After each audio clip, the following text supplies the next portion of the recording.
Arsenal won, Fulham won, and I think that's it. I think that marks the end of Arsenal's title challenge.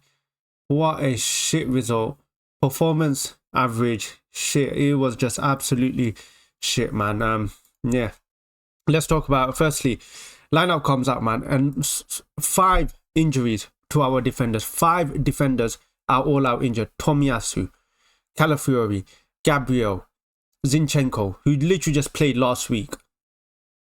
Calafiori, I don't even know what his injury record was at Italy, but I'm sure he wasn't this bad. And it looks like we signed yet another injury-prone player. And it looks like that's why we have to sign defenders every flipping season, because every season it looks like our defenders get injured or we end up signing an injury-prone player. And now we're going to have to, yet again, in the summer, I'm sure, go sign a flipping... I mean, our injuries this season, it has just been crazy, man. It's just been ridiculous. But you know what? It doesn't matter, because injuries today is not the reason why we didn't beat Fulham.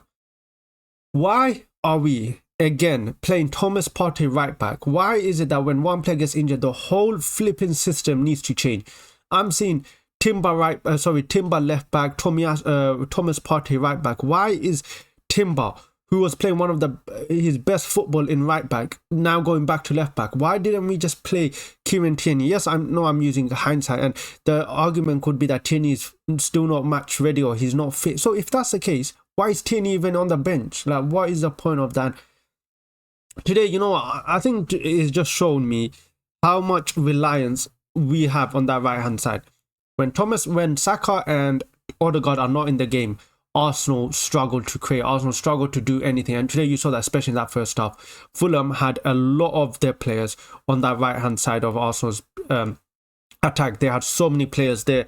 And they just basically put all the players ahead of Martin Odegaard. And the wing-back was literally on Saka. Like, he didn't even give Saka any space. And you could tell. And because of that, both of them had not the best performance. But because of that, that means the left-hand side should be free and the left-hand side should thrive. But what happens? Nothing. We got Declan Rice there, which we all know he's not a number 8. He's not going to create anything like that. You got Trossard. First half, I think he was very quiet. Second half, I think he grew into it. And then Timber playing on the left-hand side. But essentially, Timber, because he's right forward, his natural instinct is to always cut in. We don't have anything on that left-hand side, and it's killing us. It's literally killing Arsenal because of the fact that we're so reliant on that right-hand side. And honestly, it's a bit embarrassing because we spent so much money and we're so reliant on one side of the pitch. And the left-hand side it just shows how crap that left-hand side of the pitch is. Even when they have that extra player, they still can't create anything. Timber, Declan Rice, Trossard, in that first half, they did nothing. They had a few chances, but they really didn't do anything. And, you know, we scored the goal. We conceded the goal. And for me, I know a lot of fans are blaming Kivior. I don't even know who to blame for. I think Raya maybe could have done better, but I think Saliba could have also done better. You see, he's running and he just stops. Maybe if he just went ahead of Raul Jimenez, the shot would have probably been blocked. But it is what it is. And that first half, I'll be honest, we did nothing. I know a lot of fans are saying, oh, we had possession or we dominated the game. We had possession, but what did we do with it? It was just so slow. There was no cutting edge. And come second half, same thing until we get the corner goal. Thomas Partey today, yeah? Bro, how has this guy not scored a corner in today's game? He should have scored one against Man United, and today he should have scored another one. The truth is, Arsenal do not look like scoring unless it's a set piece sometimes, which I don't care. I really don't care how we score. But the fact is, not every game you're going to get how many corners. You have to be able to create something in open play. It's just with Arsenal, it feels like we're so like, I don't know, it just feels like everything has to be pitch perfect. If we look, it looks like every pass has to be perfect. You know, for Arsenal to score, everything has to go like perfectly. The pass has to be perfect. We just can't create something out of nothing. I mean, you look at Liverpool, yeah, I would give Liverpool the best comparison. These guys can create a goal out of nothing. They just can power through onto goal and somehow bounces off, or Mohamed Salah just powers through and somehow finds a way and scores. Arsenal, we can't just do that. I don't know what it is, but it feels like for us to score, it has to be like pitch perfect. And Martin Odegaard is doing these passes that are just almost impossible to go through, or you know, Saka's being marked. Just take a shot sometimes. Why do we just need to take a shot or change up something? We can't, you know, you're playing this fine needle passes that of course sometimes it's not going to go through, so you need to change it and take a shot sometimes or do something different. But yeah, another thing, strikers, man, I don't even know how I go on social media and YouTube and I see some Arsenal fans saying we don't need a flipping striker. We have two strikers in Gabriel Jesus and Kai Havertz who are simply not even strikers. Both of these guys have no striking instinct about them. Raul Jimenez, you saw that goal he scored. Raul Jimenez is not even a top striker in the league. Like, he's probably up there, but I'm not gonna say he's the best striker in the league. You saw that goal. You saw that one chance, boom, goal. If that was Arsenal, if that was Jesus or Kai Havertz, not one of them is gonna take a shot from that distance. That's Gabriel Jesus. Best believe this guy's gonna do a fake shot, dribble around, lose the ball, fall on the floor. Kai Havertz is gonna lay that off to someone else.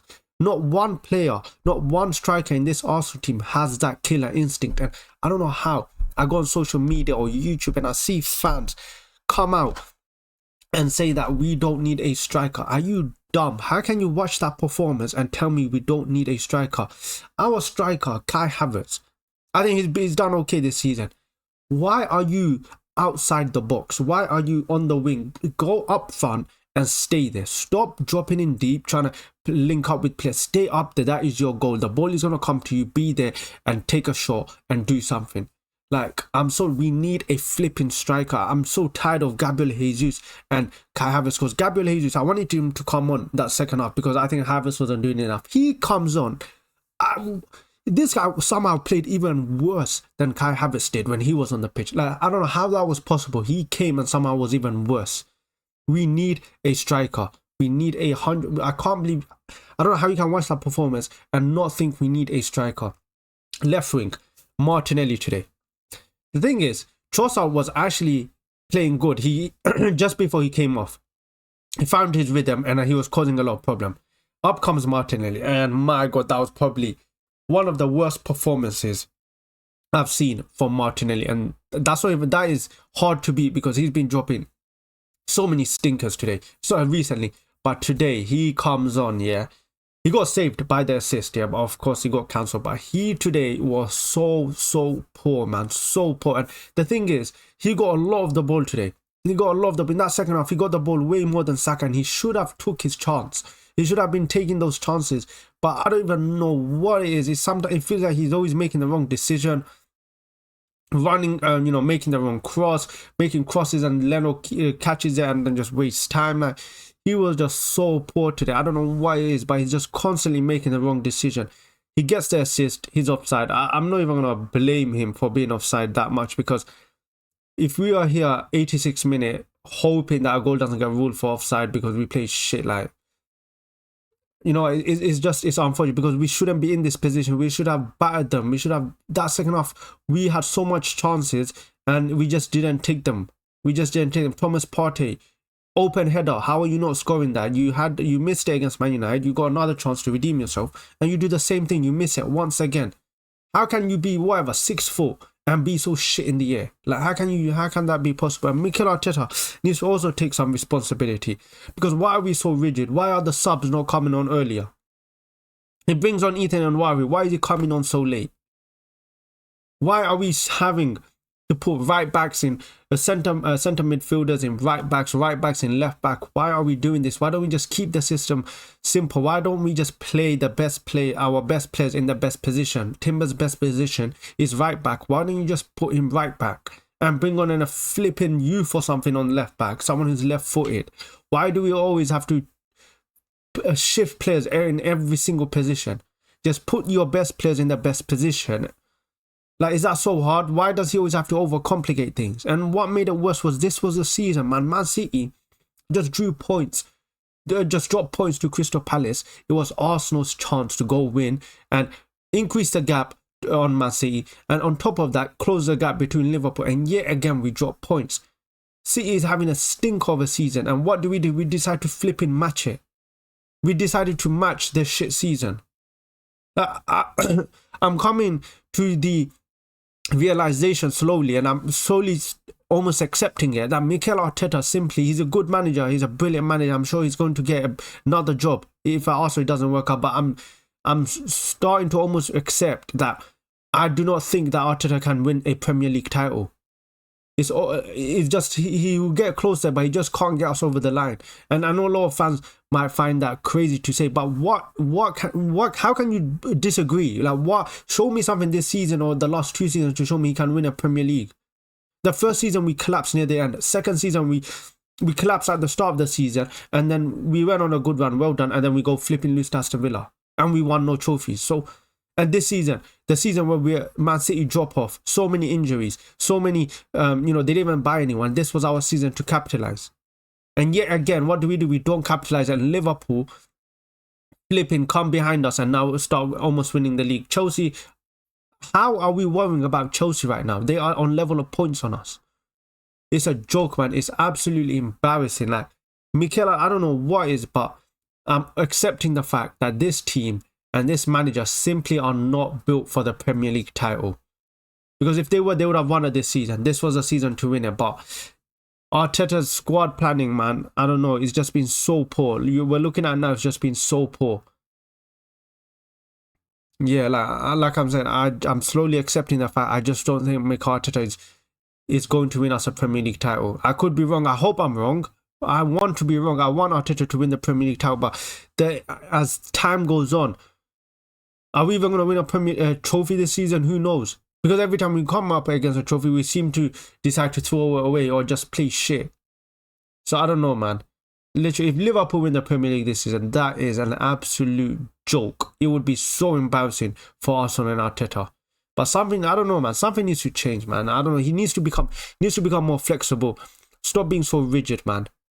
Because, I don't know, like, the way you're seeing, we're 9 points. We're going to be 9 points off. Liverpool are going to win the next game. Done. Like, you can delude yourself, man. I'm so sick. I'm actually so sick of Arsenal fans chatting shit constantly. Trying to paint as Liverpool going to collapse, man. Focus on your own club. Focus on your own club. We are collapsing. We are shit. We are collapsing in front of everyone's eyes. And other fans, Arsenal fans, want to go focus on Liverpool. Like, some of you guys are you just need to be real with yourselves and focus on your own house burning before you go look at someone else's house. Okay, like, it's a joke, man. It's an absolute joke what we're doing right now. And now we have to win we had to win every single game after the what was it? After the, who did we draw points to? I literally forgot off the top. After Chelsea, we had to win every single game after Chelsea. And now, guess what? We had a chance. Liverpool dropped points. It went to 7 points. And what do? We increased the lead back to 9. It's done, man. The Premier League title, I'll be honest, is done. You can kid yourself. You can lie to yourself. You can be deluded. This was a chance. You bring it down to 7. And now Liverpool are going to go win the next game and bring it back to 9. And we're back to square one. Liverpool are not going to drop many points this season. And you have to take advantage of it. But yeah. It's done, man. Premier League title is done. If you think it's too negative, you're straight deluded. You are deluded. If you think that Arsenal can still win the Premier League this season, the straight answer is you are straight deluded. There is no chance Arsenal could win the Premier League. Absolutely no chance. Arsenal cannot even beat Fulham away. For us to win the Premier League, we have to go every single game unbeaten. Is that going to happen? No, it's not. It's the truth. It's the truth. Okay, so if you think I'm being negative, I do not give a shit. But yeah, title's done. These players, these managers, they need to, I don't even know, man. They just need to look at themselves. Arteta, you need to flipping fix yourself. But yeah, it's done. Thank you for watching.